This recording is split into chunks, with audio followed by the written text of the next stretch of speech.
നോക്കി ഒരു മിനിറ്റ് നോക്കണേ.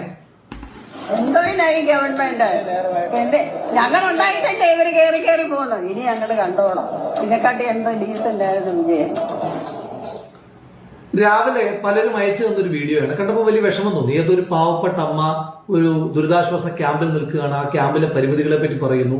എന്തോത്തിനാണ് ഈ ഗവൺമെന്റ് എന്ന് ചോദിക്കുന്നു. ഏറ്റവും ഒടുവിലായി ഇതിനേക്കാൾ എത്രയോ ഡീസന്റ് ആണ് ആ വിജയൻ എന്ന് ചോദിച്ചിട്ട് പോകുന്നു. ഇത് കണ്ടപ്പോൾ തന്നെ ജില്ലയിൽ ഉത്തരവാദിത്തപ്പെട്ട ദുരിതാശ്വാസ പ്രവർത്തനങ്ങളുമായി നിൽക്കുന്ന ഉദ്യോഗസ്ഥന്മാരെ വിളിച്ച് വിവരം അറിയിച്ചു. ആറന്മുള MLA ശ്രീ അബിൻ വർഗീയെ ഫോൺ കിട്ടിയപ്പോൾ അദ്ദേഹത്തോട് സംസാരിച്ചു. അതിനുശേഷം എനിക്കിപ്പോൾ അബിൻ തന്നെയാണ് അതിന്റെ യാഥാർത്ഥ്യം അയച്ചു തന്നിരിക്കുന്നത്. അതുകൂടി നോക്കാം. അമ്മേ, രാവിലെ എന്തൊക്കെയോ പരാതി, അമ്മയ്ക്ക് എന്തൊക്കെയോ വിഷമമുണ്ടെന്ന് പറഞ്ഞല്ലോ, എന്തായിരുന്നു? എന്റെ പൊന്നു പോലെ എനിക്കൊന്നും അറിയത്തില്ല. എന്റെ അടുത്ത് നിന്ന് വിജിലിമം പറഞ്ഞു ഇന്നതുപോലൊക്കെ പറയാൻ പറഞ്ഞു. ഞാൻ പറഞ്ഞു. അത്രയേ ഉള്ള കാര്യം, അല്ലാതെ ഒരു കാര്യവും ഇല്ല. എന്റെ ആറ്റുകാൽ ഭാസ്കര, അങ്ങനെ ഒരു ദൈവം ഇല്ല.